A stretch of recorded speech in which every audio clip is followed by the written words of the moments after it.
public announcement that they're no longer going to date men, or they're not going to sleep with men, they're not going to have kids. They're doing it for the validation. They might say that they don't want attention from men.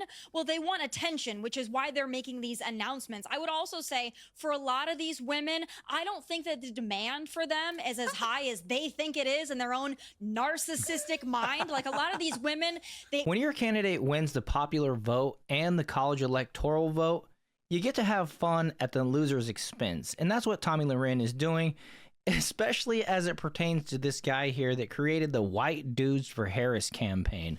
We have the liberal meltdowns going on from all these women joining this 4B movement, which means they're not going to be hoes for the next 4 years. They're swearing off having sex with men, shaving their heads, doing all this crazy stuff to themselves, which doesn't affect conservatives at all. It's really funny, and I'm here for it. And so Tomi Lahren is about to basically go toe-to-toe with some of these liberals, and watching these fools cope after hearing them for 4 years say, "I told you so" about Donald Trump, we get to now put Donald Trump in their face for the next 4 years. So let's watch this debate here where Tomi Lahren and Nerdrotic go toe-to-toe with a bunch of wokies. First, we continue with the Democrat meltdown, Exhibit A, this report from Inside Edition, on how women are fighting back. In the wake of Donald Trump's historic win, there's a new movement sweeping America. Disappointed women are actually swearing off men. There's no way I am letting any man near me for the next few years. They're saying no to dating, no to marriage, no to sex. Celibacy, at least to me, isn't that hard. And no to having children. Like so many other women in America who have been considering trying to get pregnant, I woke up today and said, nope, not anymore. This woman is actually shaving her head in protest. It's being called the 4B movement, and women are taking to social media declaring their allegiance. Well, to tell us if women all across America are going on relationship strike is the host of Tomi Lahren is Fearless on Outkick, Tomi Lahren. Tomi, lovely to have you back on Uncensored. You've been incredibly busy for obvious reasons in recent weeks, so welcome back. These women are just all completely nuts, aren't they? Yeah, they are. And I would also say this. A lot of these women that are going on social media making this public announcement that they're no longer going to date men, or they're not going to sleep with men, they're not going to have kids. They're doing it for the validation. They might say that they don't want attention from men. Well, they want attention, which is why they're making these announcements. I would also say for a lot of these women, I don't think that the demand for them is as high as they think it is in their own narcissistic mind. Like, a lot of these women, they would act like men are beating down their door to sleep with them. For a lot of these women, it's probably not the case. And it's not just because of the way they look, it's because of the way that they act and the way that they sound. If you're wondering why Democrats lost with men and why the Republican Party has been able to make such gains with men, including black men and Hispanic men, it's because a lot of the liberals and a lot of the Democrats campaigning not only actively turned away men, but they've got female surrogates out there saying these kind of things. Well, we don't like men. If you think differently than us, then we're not going to date you. You can't sit with us.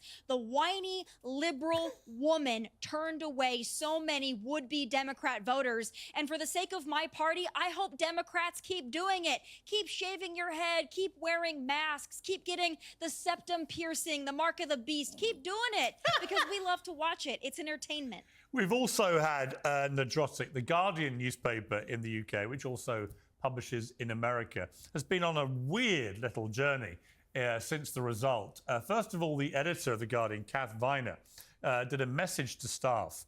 A Trump win could reverberate for 1 million years, it began.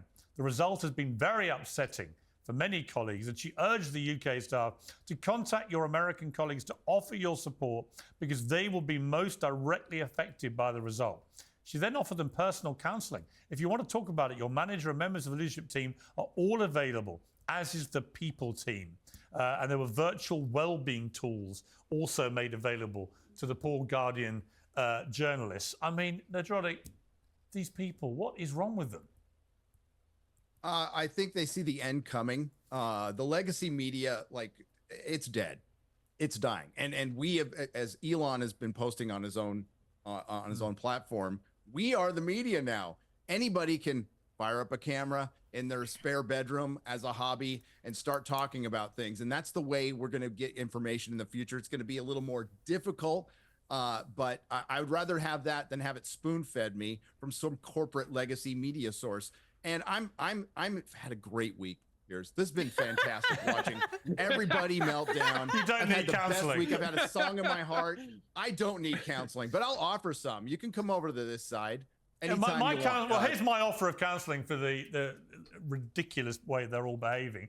It's just grow a pair, which that sentence itself will send them raging away. But I don't care anymore. I don't care about offending little wokies anymore. It's over, right? We can say what we bloody well like now. Right, I'm just done with it. Let me bring in Critical Drinker. The other thing The Guardian did, I mean, they weren't content with the counselling thing. They've now come off X. And in a new letter, they've told its readers, want to let you know that we no longer will post on any official Guardian editorial accounts on X. We think the benefits of X are now being outweighed by the negatives, blah, blah, blah, blah, blah. And they cite the fact that Elon Musk is the owner. He's had a bad influence on making it more toxic and blah, blah, blah, blah, blah. What they really mean is that they lost badly. Their arguments were defeated badly. And a lot of them, like The Guardian, who have been pontificating their visceral hatred of Trump now for years, have probably been on the receiving end of a lot of people mocking them. And they just can't take it. That's the other thing about the woke brigade. They are incredibly oversensitive and offended by everything. But if you stick it back at them, this is what they do. They run away. Well, Pierce is 100% right. And what they're doing is they're heading over to an app called Blue Sky, which a couple years ago they all left for like Mastodon or whatever it was called. And then they left for Threads. And they all end up finding their way back to Twitter, or X, I should say. And you know, they always got to announce that they're leaving, right? It's just so crazy. X is the place. It's the town square, and they'll be back. Just like all those advertisers who left X when Elon Musk took over. Yeah, they're back. So... Yeah, I mean, when it comes to The Guardian leaving X, to quote Jeremy Clarkson, oh no. Anyway... that's the way it is. No one cares. They are so used to X, or Twitter as it was for them back in the day, being their nice little echo chamber where everyone just agrees with them about everything, and when there's any dissenting voices, they get mysteriously banned or shadow banned or deboosted so that they never get any traction. And so when you actually have to compete in the marketplace of ideas and nobody's interested in your bullshit arguments, well, that's what happens. And they can't take it. They couldn't take the heat, so they're getting out of the kitchen. And Tommy, Don Lemon has joined the bandwagon. He's now sensationally quit X. Of course, he's the guy that thought he had a deal with Elon Musk. And then after one interview, which was with Elon Musk cancelled the contract. And I know Don from CNN days. I get on well with Don. I saw him in New York in a restaurant, actually. Been a perfectly nice chat. But he's I don't know why he's done it. He's made some big video announcement to the world about quitting X. Let's take a look. I have loved connecting with all of you on Twitter and then on X for all of these years. But it's time for me to leave the platform. I once believed that it was a place for honest debate and discussion, transparency and free speech. But I now feel it does not serve that purpose. Tommy, how distraught are you on a scale of 1 to 1,000 that Don Lemon will no longer be talking to you on X? Well, listen, I've never seen anyone thirstier than Don Lemon. He has been doing this the entire election cycle, trying to go interview people on the street with his man on the street interviews. He is so thirsty. He's a camel in the desert. He wants attention. I think he'll come back to X. But once again, just like all these 4B movement liberal weirdo women, he has to announce it with a video posted on the social media platforms because he wants attention and he wants validation. But we're also seeing historic layoffs at CNN. People are just sick of it. They're sick of these people, these cultural elitists like Don Lemon, like many others. They're sick of watching them. They're sick of listening to them cry. They also feel lied to because all these people told them how great Joe Biden was, that he was so cognitively proficient. Then they told him Kamala Harris was an excellent candidate. And look what happened to both of them. So a lot of people that used to watch these networks, used to listen to people like Don Lemon, they feel lied to and they don't want to watch it anymore. So Don Lemon, go enjoy, get on whatever platform, maybe OnlyFans, bands, maybe Dancing with the Stars. Who cares at this point? We're sick of seeing you. Just look in the mirror if you want to talk to yourself so badly. Well, I have a personal announcement, which is I will be staying on X permanently. Groundbreaking. Because I love it. I love the mayhem. And I don't think it's got more toxic under Elon. I think what he's done is he's lifted the lid off everything so that it's no longer skewed one way. So you're not getting, as you were in the last election, just a constant stream of stuff that is anti-Republican and pro-Democrat. And if there's a story damaging against the Democrats, like the Hunter Biden laptop story, they simply removed it and wouldn't let anyone see it. I mean, that's the kind of censorship that was going on. And if the price for total free speech is that you get the odd person being a dickhead on X, well, trust me, they've always been there. It's just a lot of the dickheads I get are the ones on the left, who are just as vile, by the way, as the ones on the right. I want to play, Esther, you a clip from Dr. Amanda Calhoun, a Yale-affiliated psychiatrist, who was on MSNBC and was asked if family members have voted Trump, should you shun them for Thanksgiving and Christmas? Let's take a look. When you know someone voted that way, do you recommend, just from a psychological standpoint, being around them? We got the holidays coming up. I think the answer is absolutely not. So if you are going into a situation where you have family members, where you have close friends who you know have voted in ways that are against you, like what you said, against your livelihood, and it's completely fine to not be around those people and to tell them why. Apart from the fact Joy Reid is the biggest lunatic on cable news in America. So if you've been watching the channel, you know what I'm going to say next, but I got to repeat it just in case you haven't seen it yet. Show up to Thanksgiving, do exactly what this lady says, but she wasn't counting on the MAGA people actually listening to her. She was talking to the woke Democrats, right? Show up to Thanksgiving in your America First gear, your American flags, your MAGA gear, and you know what? If somebody's offended and they have something to say about it, they're going to bring lies to the table, right? So correct their lies with the truth, and if they can't handle it, they can leave. More mashed potatoes and gravy, more rolls, and more turkey for you. So, my point is, I'm tired of sugarcoating this for them. They've hated us openly and outwardly for 8+ years now, and I'm not saying have a bad attitude towards them. I'm just saying be yourself. Trump won the popular, the majority vote here. He won the college electoral. They are the ones that are on the wrong side of history.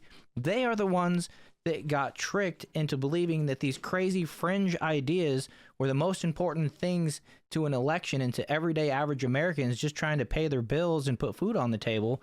And you know what? Let them know that they're the ones that are wrong. And hopefully over the next 4 years under Trump's leadership, their lives will get better just like our lives will get better. And maybe they'll come around. Maybe not. But hey, I mean, why walk on eggshells? Apart from the fact Joy Reid is the biggest lunatic on cable news in America and was also exposed as a horrible homophobic bigot. So when she goes on these rants about Trump, just remember that. Apart from that, the fact that a psychiatrist, Esther, affiliated with Yale, one of the great universities of the world, literally says don't go to see your family if any of them voted for the guy who just won by a landslide, who literally won it all. I mean, what does that say about these people? I mean, one thing I've noticed is that the left, and I really don't like that term, but I'm going to use that, and the Democrats, because they seem to encompass that, they seem to become sort of the haven of the mentally unwell. So, I mean, and this kind of feeds into the culture war, right? Even though people are saying, there's no conversation, there's no room for like white men to talk about mental health issues and all of that. Just look at who's on whose team. On the right, quote unquote, you don't really have these sort of saggy, very effeminate, whingy, cryy men. They seem pretty masculine. They seem like people that can actually do stuff. They seem people that are useful, that can start families and build communities. And on the left, you have these really mentally unwell, mentally unstable people. You have women shaving their heads and not shaving other parts of their body, unfortunately, having these cow bull things in their noses, just completely being tatted up. They just look unhealthy. They don't look aspirational. And I think that's one thing that really cut through the noise. I mean, if you look at who you want to be, it's certainly not a lot of the people that you're seeing on the Democrat side, which they unfortunately got together and rallied all the troops and really had this sort of giant clown circus party that unfortunately America rejected soundly. Let me bring in Mike. You're not looking very impressed by what you're hearing here. Well, I just think it's a straw man argument, right? We've got to define people a certain way, and then we're going to take people on the extremes and try to drag them out. You literally have a to group make it called seem White like Men that's for how Kamala. the entire left looks. So you've got to, I You do. literally- I'm one of the founders of a group. Kamala. I'm one of the founders of a group called White Dudes for Harris. I have no problem with that. And look, Okay. there, But you're not there are a defining lot of anyone. conversations that need to be happening. But when we're out there having a conversation about whether or not people should go home for Thanksgiving, I think people need to do a better job of talking to one another and engaging with people who think differently than them. Obviously, I want people to do what's best for their own mental health. But at the end of the day, there's an awful lot of drama on the left right now that you're seeing, and you've seen some of these clips here. But we're grabbing small amount of things and trying to define that it's the entirety of the left. And I don't think that it is, and I think that's a mistake. What we do need to do is do a better job of talking to one another, and what we do need to do a better job of is there's a real culture problem in the Democratic Party. There's a culture problem, and I agree with some of the more conservative commentators here where we've talked about how, Twitter's become a much more fun place for conservatives. You can say whatever you want. I have no problem with that. I think ultimately, at the end of the day, I want it to be a place where people can talk. I think to a certain degree, Elon has taken it a little bit too far to the right. For example, my personal home address was doxxed on Twitter by a right-wing activist, and I reported it to Twitter, and they told me there was nothing wrong with posting my personal address. That's probably going a little bit too far. I think Democrats have a tendency to try to create their own little safe spaces. There's a lot of people who are moving over to Blue Sky right now instead of Twitter. I have accounts on both. I'm going to be staying on both. I'm going to be going home for Thanksgiving because I have two Republican parents. I want to talk to them. I want to engage with them. Okay, let me ask you, Ernest. I mean, you were looking enraged through some of what you were hearing, but why really? I mean, is anything that anyone's saying actually wrong? I mean, isn't the key message of this election that you guys just blew it? Incoming Cope. I'm not enraged more than I'm bored. You all are, I mean, you're the cat with the cream and y'all looking yourselves for the rest of this show. So great. Dunk on libs like that's going to be what's wonderful. You all going to have the House, the Supreme Court, the public. You got it. Okay. Ernest, if you'd won a landslide, you would be like 50 cats with 50 pots of This cream. wasn't a landslide. I'm so tired of hearing that. My God. So you're not even letting me talk. Yeah, it was. It wasn't a landslide. Sorry, wait a minute. It's not a landslide. Let me just check the check. Hang on. Let me just go over the checklist. Last time I checked, Trump won the White House. He won the Senate. He won the House of Representatives. Yeah. He won the Electoral College, and he won the popular vote. I'm not sure what your definition of a landslide is. Hang on. That looks pretty landslidey to me. Me too. Let me ask you a question. Did Joe Biden win in a landslide 4 years ago? Did Barack Obama win in a landslide in 2008? I certainly believe he won the election. He didn't have the clean sweep that Trump did. Any president ever. The most Donald Trump won the election. I'm not taking anything away from him, but it was a close win. 225,000 votes in 3 swing states go differently, and Kamala Harris is the president. That's not that many people. And I think acting like it's some big mandate or some big electoral landslide when in the last 20 years we've seen bigger wins on both sides doesn't make any sense to me. If this was on the other side, you would be, this is a mandate against Trumpism. Maybe, but I mean, it's not. So you're going to be saying it's the end of Trump. Come on. The white dudes came out for Harris. But the trouble is, Mike, the white dudes came out for Trump. Of course they did. Yeah, because what did you know, dudes? And Ernest, what so did you offer black was dudes. abandoning the working class. What are we doing here? This is a lot of yelling. You get your guy in. Your guy Welcome is to in. America, dude. Good luck for 4 years trying to kidding. get some real stuff done. Get it done. Shut up. Who cares, right? Okay. About the liberals in Hollywood. You're so obsessed about people who clearly don't make a difference. So why waste your breath You in know your what, Ernest? platform You know what, talking about Ernest? people that you don't care about? The trouble, Ernest, is that it may not just be 4 Get years. over it Now, and get shit done. Ernest, it may Get it be. done. It may be if Democrats remain as this deluded and this putting their fingers in their ears and pretending you didn't get beaten for the reasons you got beaten. You could be out of the White House for another 12 years. Hang on. Let me give you some credit here because I think you're right. I honestly think that if the Democrats don't have a radical rethink. Spent 4 years denying an election for 4 years and then not get over that defeat. If the they Democrats, did an insurrection on January 6th. if a So Democrat, shut up. Ernest, I won't shut up. It's my show for one. Right. You are an You get to be invited a guest. bigot And secondly, guess what? You don't even There we go. and secondly, Ernest, Ernest, a little bit of advice from your British mate. Ernest, a little bit of advice from your British mate. If you guys don't dramatically change your radical positions on stuff, you will not be back in the White House for 12 years. Tommy, let me come to you. Tommy? Oh, Yeah, I'm just politely raising my hand. Ernest, I believe that's your name. I'm going to tell you why we're doing this. It's to help you out, first and foremost. We want the Democrat Party to be sane again. We would love that just for the sake of this country, for the sake of the world. We'd like some sanity on your side. But also, selfishly, it's really fun for us, okay? You guys have spent the last 10 plus years calling us racist and Nazis and deplorables and garbage, and now you lost so badly. So yes, we're going to take a couple of victory laps because it's fun for us. This is going to be fun for the next 4 years. Get ready for it. We're going to enjoy it, okay? Right. And you're not going to get anything done outside of dunking, and you all will lose again because politics we're going to get stuff done. Do both. Watch us. There's going to be lots of backstabbing over there in the Trump camp. He's going to lose the appointees. I promise you that these people he's appointing right now will not make it in 2 years, most of them. There's going to be a lot of backbiting, arguing within Republicans, establishment ones, rhinos, and everybody else. You all will spend time obsessing over trans people and celebrities, and you're not going to get most of your agenda done because you're going to be too busy fighting and taking dunks at liberals rather than getting things done for the working class. Ernest, I'm worried. Ernest, I'm genuinely worried, Ernest, about your blood pressure. Mike, very quickly, please. Go ahead. I'm worried about yours. Pierce, I actually think you said something that was right, which is that Democrats do need to take a hard look in the mirror and talk about the way we're engaging with people, talk about the way we're talking about the economy and putting our policies together, talk about the way we're handling things like the border. We have serious issues that we need to address. We have to change the way that we campaign. We have to change the way that we talk to people. We have to change the way that we organize. And there's a lot of work that has to be done. So I think we need to sort of stare into the abyss. And I appreciate that all the conservatives on this call are having a good time. Enjoy the win. It feels good to win. I personally am going to get back to work and try to figure out what we need to fix in the Democratic Party, along with a lot of other people. And we'll see you guys on the ballot probably in a couple of months for some of these special elections. So you know what? You know the guy I really want to meet is the guy who was running a secret Latino dudes for Trump. Because whoever that guy is had a fantastic election. So, you know, Piers, I think the guy that was running that Latino Dudes for Trump campaign was Donald Trump himself. He won the Latino vote over by putting forth good policies and promising to make all Americans' lives better. And that includes Latinos, blacks, whites, whatever, everybody, you know what I'm saying?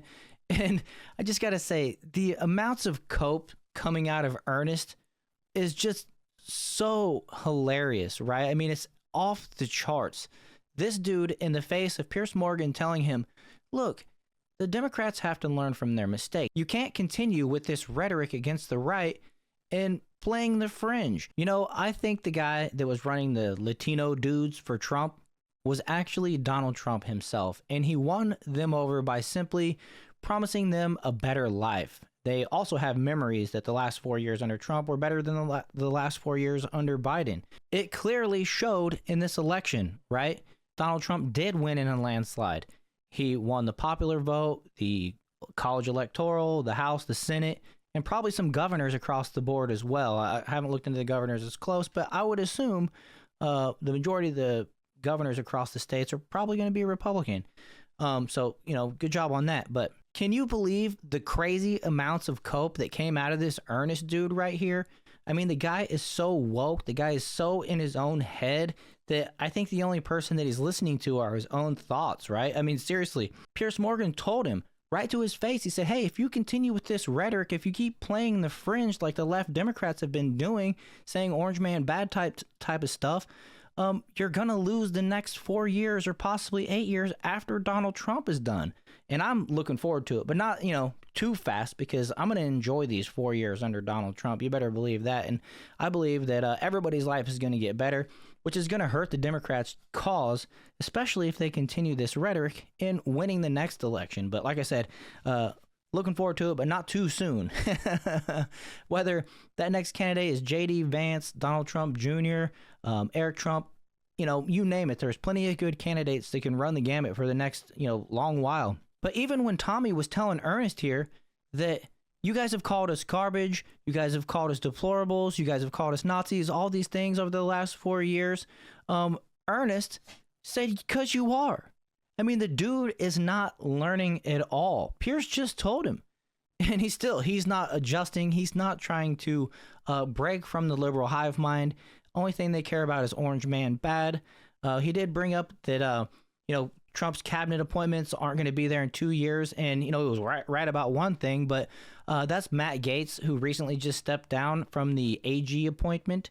And I believe, and I could be wrong, but I believe that was partially a 4D type of chess move from Donald Trump. I don't think that he ever intended for Matt Gaetz to be the AG. And you might say, oh, well, why did Matt Gaetz step down immediately from his House position? Well, it's because he stepped down from the 108th Congress, right? Or 118th, I'm sorry. And he was elected to the 119th. So he'll only be out for a couple months. And I don't believe there's any big votes that are going to come in where his vote not being present will even matter, right? And so in the meantime, what Trump is doing, I believe at least, is he's getting Marco Rubio to step down from his Senate seat to be on the cabinet, which once that seat is filled, I believe Donald Trump is going to fire Marco Rubio intentionally with the plan, like a 4D type of chess move, so that Marco Rubio, the neocon, is completely out of the mix. And I think that'll be good for all of us to have him out of the mix. You know, we're tired of feeding that military-industrial complex. So I think I'll wrap it up there. Make sure you come visit me on Wednesdays and Saturdays at 6 p.m. We go live for 2 hours both of those days on this channel, and I'd love to have you guys come and be a part of the conversation. Also, join the Discord. The family's growing over there. I'd love to see you guys join as well. And if I don't see you then, make sure you stop in and watch this next video because you're not going to want to miss it.